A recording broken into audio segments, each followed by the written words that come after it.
Welcome to Love Lines.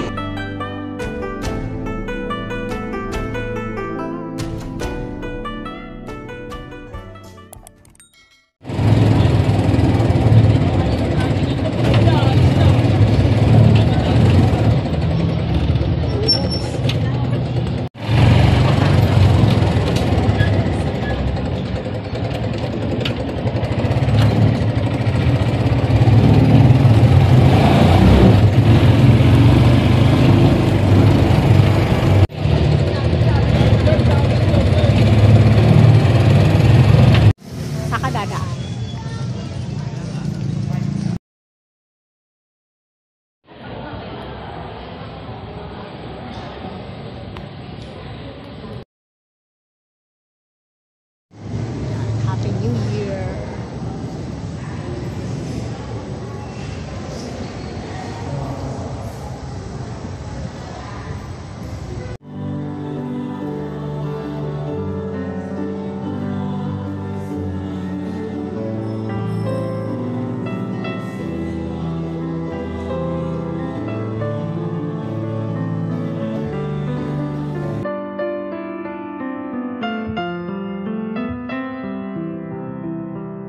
Sa pamilya. Kumusta naman ang mga damdamin? Masaya ba?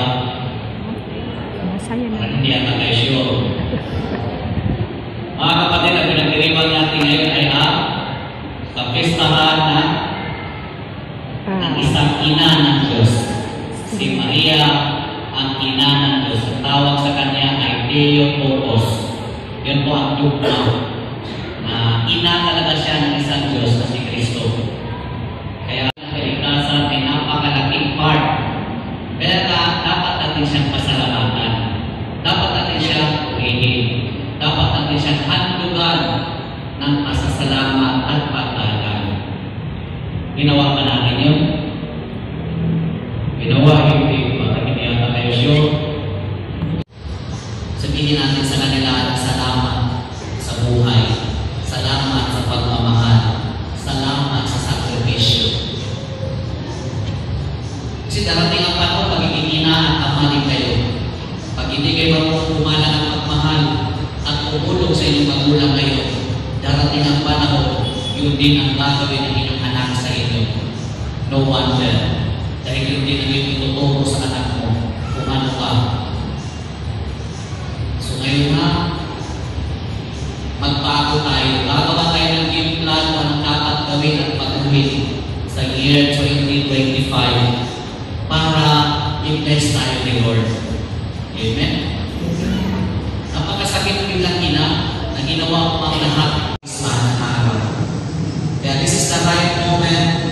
The year 2025 is a brand new life and a brand new heart. Baguhin natin para sa kabutihan.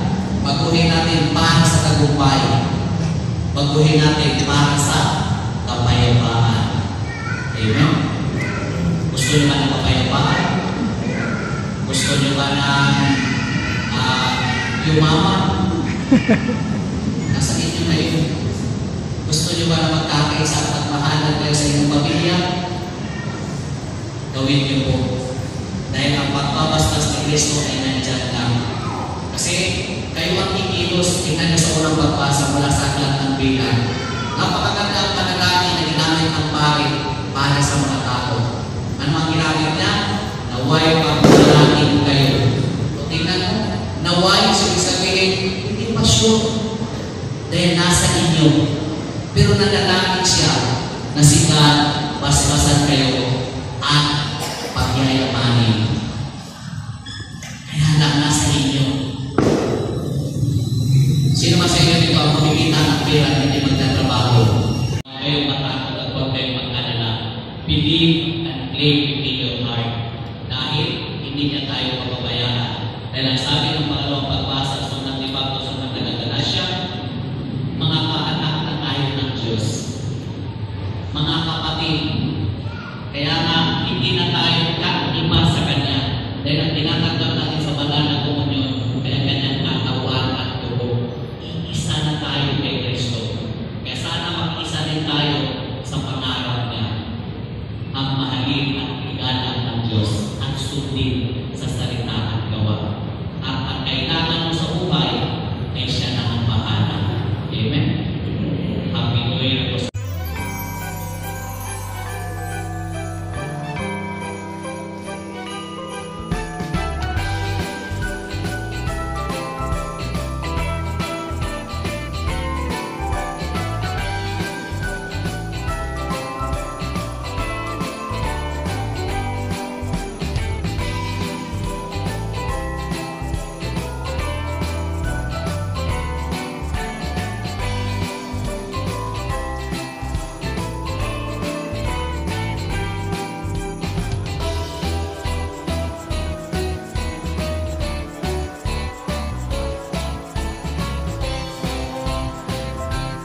Ang ganda niya.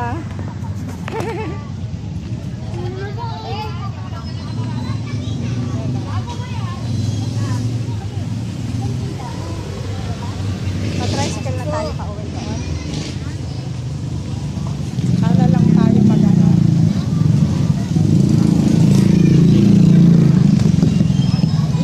Pedestrian. Dito pala.